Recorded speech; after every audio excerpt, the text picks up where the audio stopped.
Here we go. We're going to start by getting this insert tore out. We're going to go back with a walk-in shower in here. Beautiful Vigo doors. The hardware is probably going to be black. We are still a little bit indecisive as to once the new shower goes in over here, we may tile a nice pretty border around.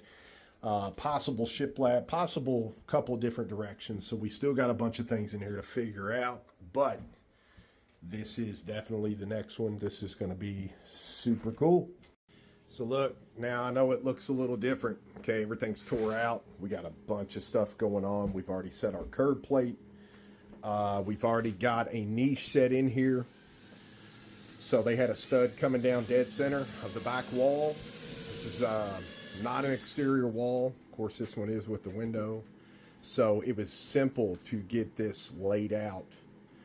We bought one of the niches that are already ready to go instead of making ours this time. It fit the space. It fit everything really good. So we're going to put that into play instead. This is the best way to figure all your stuff out. Now, we're not doing a straight lay pattern, but it doesn't matter.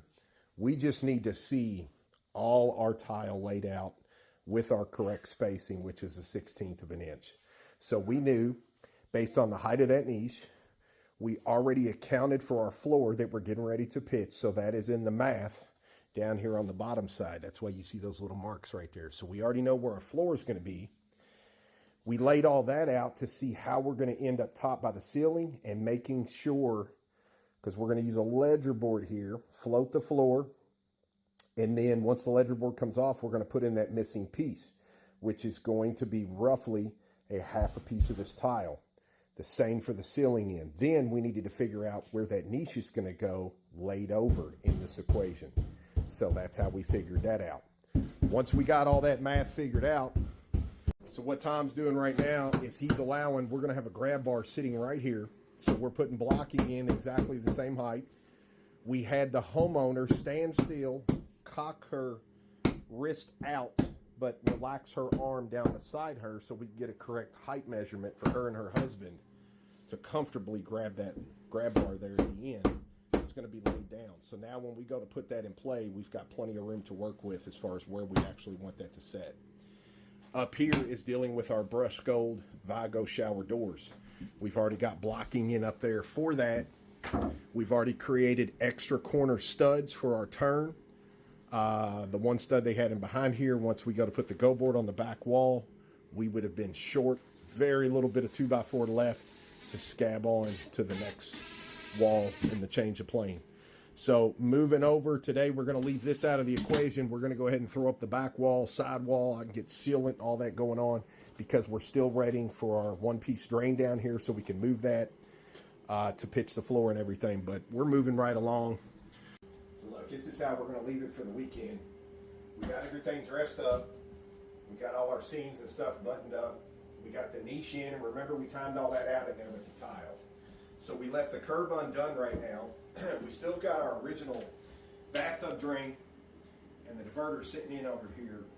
What we're waiting on is our one-piece floor drain. And usually we have a boatload of these sitting around, but we just ran out. I just put the order in for 10 more. We're waiting for that to catch up. So being that it's Friday, we'll come in here Friday, or we'll come in here Monday, how about that? And we'll pop this drain down in here. We'll go ahead and get the plumbing over there, get the subfloor put back correctly so that that cutout basically switches over here for our new drain. We'll go ahead and throw that diverter in. I'll be running right up behind Tom with the go board. And if everything works out correctly come Monday morning, we'll go ahead and pitch the floor after we do all that. Sew all the curb up, seal everything, and then we'll go ahead and pitch this floor. That way we can go into Tuesday, sitting pretty, floor's pitched, go boards up, and we'll move forward with that. We got a bunch of pitching the floor, sealing the floor, wrapping it, tiling the walls and everything. That gives us a chance with all these things we put into play over here with dry times, cure times, and all that stuff. It gives us a chance to take the wallpaper down up here on the border, get all this stuff cleaned off, skim these walls up, make them look good again, and then, start kind of getting this together while this is going on, so we're not sitting here dead stop with all of it. But y'all are going to love this top. We're going to put them in a really special epoxy countertop. We're going to make this ourselves. She has a really beautiful vanity coming. So till the next one, you guys, happy Friday. We'll see y'all back. Don't forget over the weekend, be working on a huge slab in our back room.